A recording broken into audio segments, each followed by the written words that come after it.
A Boy Called Bat, Chapter 10, A Very Long Day. Bat was right. It was a long day. The rain that had been threatening came, and after they ate lunch, the students pulled on rain gear to splash in puddles. Bat did not like to get wet. He didn't like it at all. It made his clothes feel sticky and itchy and uncomfortable. Mr. Grayson knew that Bat didn't like to get wet, so even though the Saw Wet School philosophy said that students should go outside rain or shine or snow, he asked Bat, "Would you like to spend recess helping me clean Baby Cake's enclosure?" "Yes," said Bat. Mr. Grayson got a trash bag, and Bat scooped out the old straw into it. Then they laid out a fresh batch of straw. It smelled like summertime and sunshine. Baby Cakes hopped over to the straw and sniffed it. "She looks happy," Mr. Grayson said. "She looks exactly the same way she always does," Bat answered. Mr. Grayson laughed. Grown-ups were always laughing at things that Bat didn't think were funny, but it didn't bother Bat very much when Mr. Grayson did it. Julio, a fourth-grade grader who everyone said was a natural athlete, came into the classroom. "Mr. Grayson," he said, "Principal Martinez wants to know if you're still going to teach yoga." Sure, Mr. Grayson said. "Tell her I'm all ready to start." Then he said, "Julio, I think you've grown a foot since the last time I saw you." Julio shrugged. "Not that much, but I've grown an inch since winter break."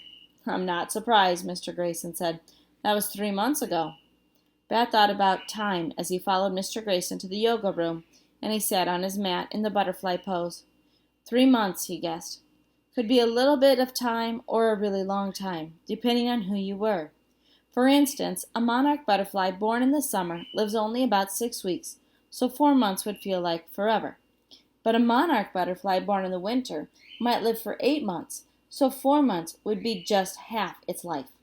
And if you were a boy with a skunk kit that you were only allowed to keep for 1 month, time was sure passing much, much too quickly.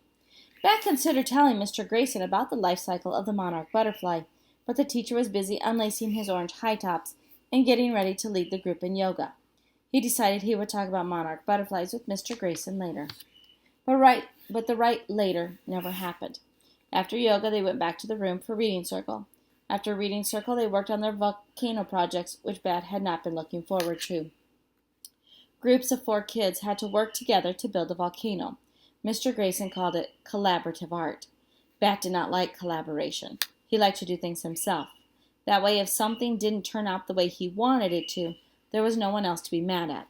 And if he wanted to take it apart and start over, no one could tell him not to. But Mr. Grayson wouldn't let Bat be a group of 1. The problem was that no one else in the group seemed to care as much as Bat did. 3 times before 2:45, when class was finally over for the day, Bat's group said, "Mr. Grayson, Bat won't let us help." "I don't need help," Bat told Jenny when she complained for a second time. "It's a group project," she said. "You have to let us help." Israel, who was in Bat's group, kept asking him all kinds of annoying questions like, "Hey, Bat, do you think the lava is red enough?" And, "Bat, can you pass me the paste?" Bat ignored the lava question. But about the paste, he said, "Glue works better than paste. The paste gets all weird and flaky when it dries." "Okay," said Israel. "Pass me then glue, then." "I'm using the glue," Bat said. Things would go much more smoothly, Bat thought, if the other kids would stop asking questions and interfering and just let him get on with the job. By the time Miss Kiko rang the end-of-day bell from the hallway, Bat's left eye felt twitchy. All he wanted to do was climb into Mom's car and go home to his own room. But when he walked outside, he didn't see Mom's burgundy station wagon. Instead, he saw Dad's yellow sports car, and he remembered with a heavy sigh that today wasn't every other Friday, and he wouldn't get to see his own room or the baby kit for 3 long days. If Bat were a mayfly, he wouldn't even live that long. Chapter 11, Apartment 2A. "Hi, Sport," said Dad. Bat didn't like being called Sport because he didn't like playing sports or watching sports. Bat liked being called Bat because he liked playing with animals and reading about animals and watching videos about animals. But Dad didn't like calling him Bat. When he wasn't calling Bat Sport, he always called him Bixby Alexander. "It's a great name," he liked to say. It was an okay name. Bat's first name, Bixby, had been his mom's last name before she got married. Now that she and Dad were divorced, she could have made it her last name again, but she kept Tam instead, because, as she said, "I gave Bixby to you, and you get to keep it." Bat's middle name, Alexander, was the same as Dad's middle name, and all four of them, Dad, Mom, Janie, and Bat, were Tams, even though they didn't all live together in one house. The rain had turned into a gentle mist, and Dad had his windshield wipers turned on to their low setting. You know what we need on a chilly day like this? Dad asked. What? Bat replied. Well, I was thinking that after we pick up your sister, we could all go to Coco's to get some hot chocolate. Do you like that idea? Coco's was the name of Bat's favorite coffee shop downtown. It was nestled in between a bookstore that also sold stuffed animals and a shoe store. Okay, said Bat.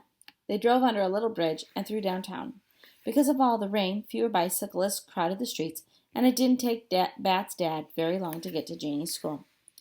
Bat recognized her right away. She was standing near the corner, wearing her bright yellow slicker.